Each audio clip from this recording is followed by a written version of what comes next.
বাকি 41 জন যেখানেই থাকুক, পাতালের ভিতরে থাকলেও খুঁড়ে বের করে অ্যারেস্ট করতে হবে। ভারতীয় জনতা পার্টির অ্যাক্টিভিস্ট এবং এলাকার খুব নন সোশ্যাল ওয়ার্কার,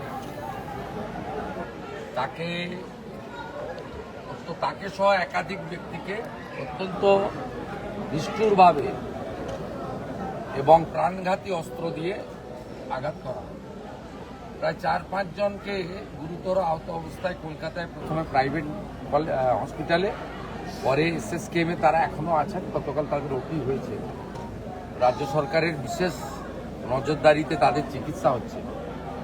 আর প্রশান্তকে বাঁচানো যায়নি, লস অফ লাইফ হয়েছে।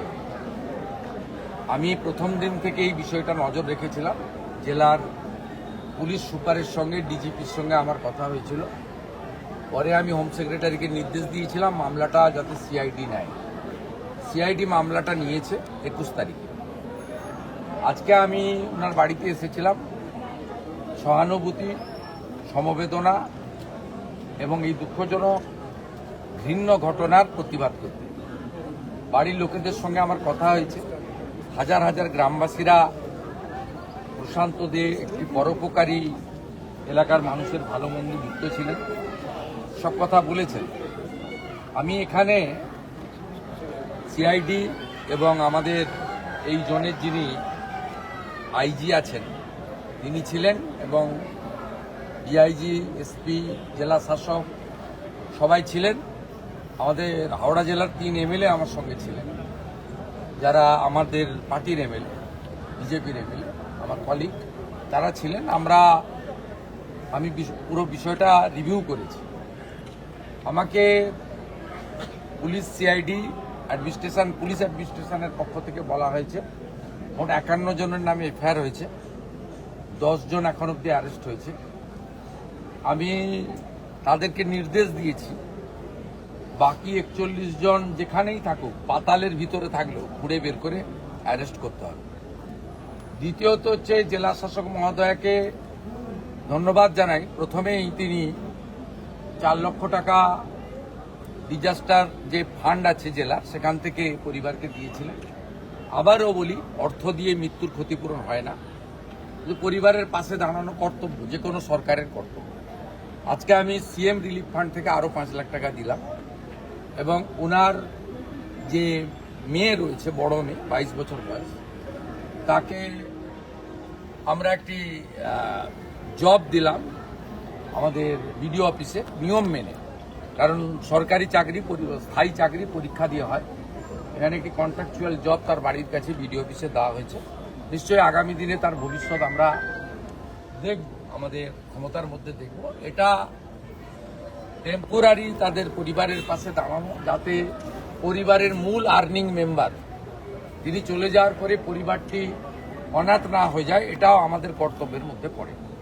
ওর বৃদ্ধ বাবা মাকে যাতে ওল্ড এজ পেনশন এবং অন্যান্য যে ওয়েলফেয়ার মেজার্স আছে, জেলা শাসক মহোদয়কে আমি বলেছি, তিনি এটা করে দেখবেন। আর আমি পরিবারকে বলে এসেছি যে এফআইআর নেম অল অ্যাকিউজড, যাদের বিরুদ্ধে এভিডেন্স আছে তাদের প্রত্যেককে সিআইডি অ্যারেস্ট করবে।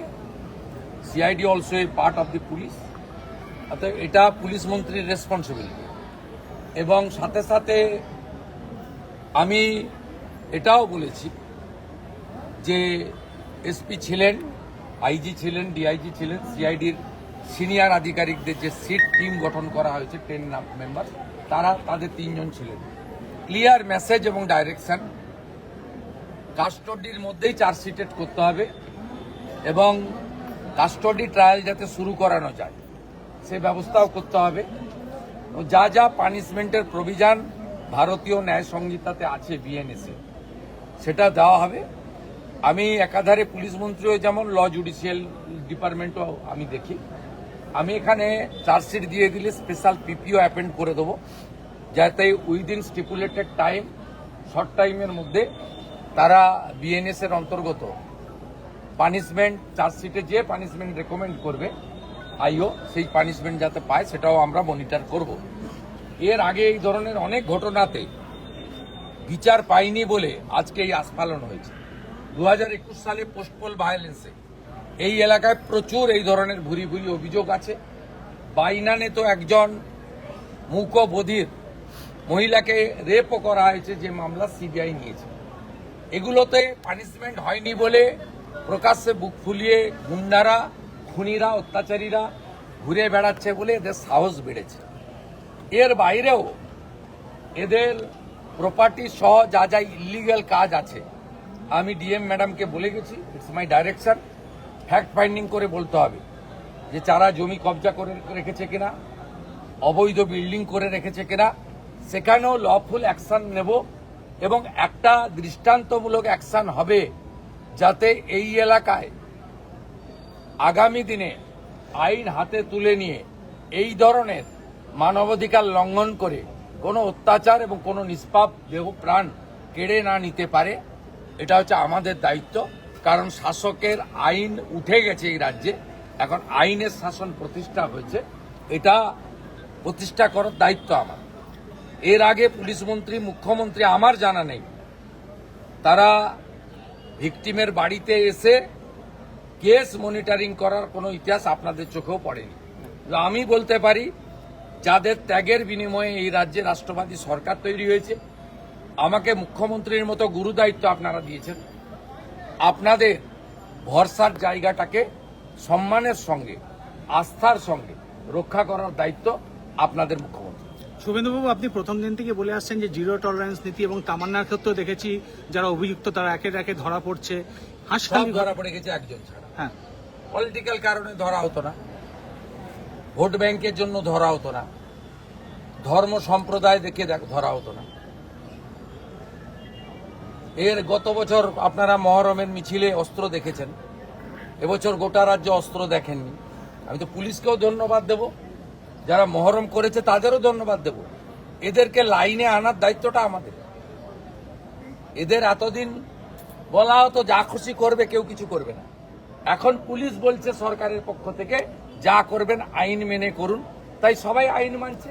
সবাই আইন মেনে নিলে আমাদের কোনো অসুবিধা নেই, সে যে ধর্মেরই হোক, যে দলেরই হোক, যে সম্প্রদায়। শুভেন্দুবাবু, এদের এই যে ধরুন যারা অ্যাকিউজড আছে 10 জন তো অ্যারেস্ট হয়ে গেছে, বাকিদের পুলিশ খুঁজছে, তাদের ধরা হবে? না, খুঁজে টুজের ব্যাপার নেই, পুলিশ হেল্প করবে। সিআইডি কে পরিষ্কার বলে গেছি,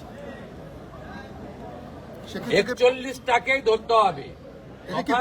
ফলতার পুষ্পাকে যদি এসটিএফ নেপালের বর্ডার থেকে তুলে আনতে পারে, এইগুলো তো খুব ছোটখাটো বিষয়, সবকে তুলতে হবে। 51 বাকি সব হবে, আইনে সব আছে। আমি আইনের বাইরে কিচ্ছু করতে কাউকে বলবো না। আইনে যা যা আছে সেটা হতো না, সেটা হবে। সেটা হলেই পরবর্তীকালে এই ধরনের জঘন্য কাজ করার ক্ষেত্রে 5 বার ভাবতে হবে।